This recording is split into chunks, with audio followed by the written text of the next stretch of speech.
Hi everyone, we are Team 10 and we are excited to share our Agile project, Clarol 1000 OD. So this is a vanillin-coated clarithromycin tablet designed to improve patient compliance by solving two common issues. The first one, unpleasant taste, and the second one, gastrointestinal discomfort.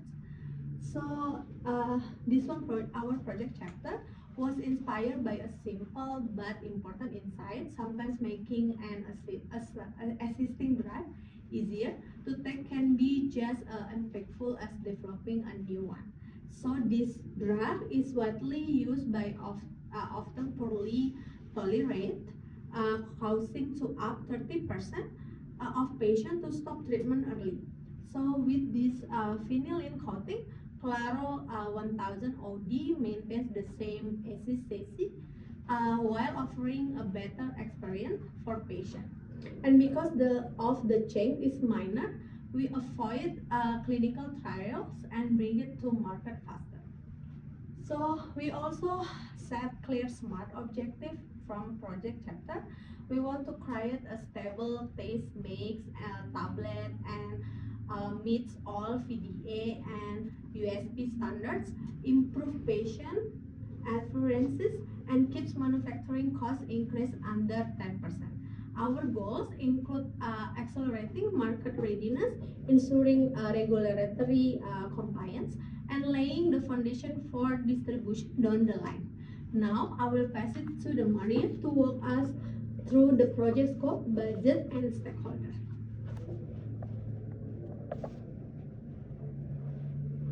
Thanks, Regina. Let's talk about what's in and out of scope for this project. Our main focus is the formulation of the coated tablet.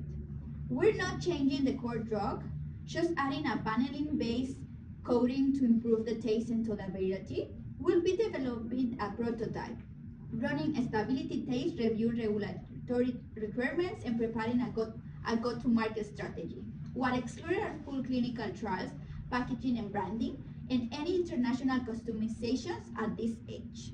In terms of budgets, as we can see here, the total project cost is 17.39 millions. This includes around 1.4 million for product development and manufacturing, 2.13 million for sales strategy, and the largest portions, 12.95 millions allocated for launch executions. Stakeholders analysis has played a big role in our planning.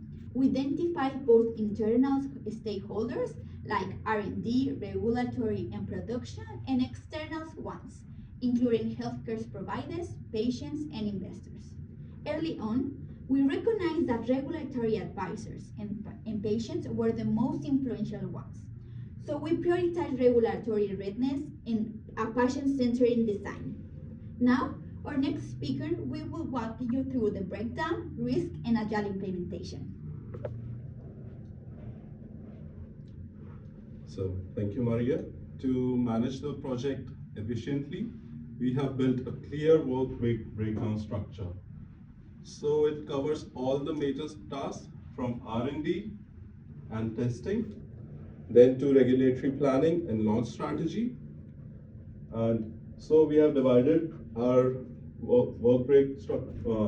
project work breakdown structure into three parts. First is the project development, then drug development, then the second is the business development, which comprises of the sales strategy and the marketing planning. Then our Gantt chart outlines the key milestones starting from March 2025 with product development running through April, and the product launch is scheduled for September 2026.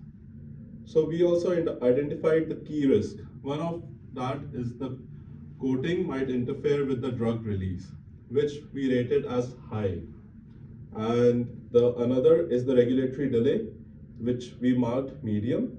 To address these, we have planned early lab testing and proactive engagement with the regulators. Then, mild patient discomfort remains a possible issue, so we will rely on feedback from the pilot batch. So as a part of our agile approach, we have run 2 sprint cycles. In the first sprint one, we designed the first flyer for Clarol 1000 OD. As you can see, the company's name is ARF Health, and it will assure compliance and improve the outcomes. We have demonstrated all the key points, which has better taste, gentler stomach. It's once daily, 1000 mg dose for. But in this, we forgot to add the clinical indications. So we received a feedback which included suggestions like we should release profile and strengthen the clinical relevance. So in sprint 2, we revised the flyer to improve results and visuals and refining the message and highlighting both taste and tolerability benefits. So to ensure, we added all the indications. So this Clarol will be used for lower respiratory tract infections, which are of this. Firstly, being the acute exacerbation of chronic bronchitis, community-acquired pneumonia, sinusitis, and all. And as it should be compulsory to write this star condition like it is as directed by the health professional. So we have taken a printout for the flyer. So in closing, Clarol 1001 OD offers a practical solution to a real world challenge. It's an example of how small innovations can make a big difference, improving comfort, supporting adherence, and ultimately leading to a better treatment outcome. So thank you everyone.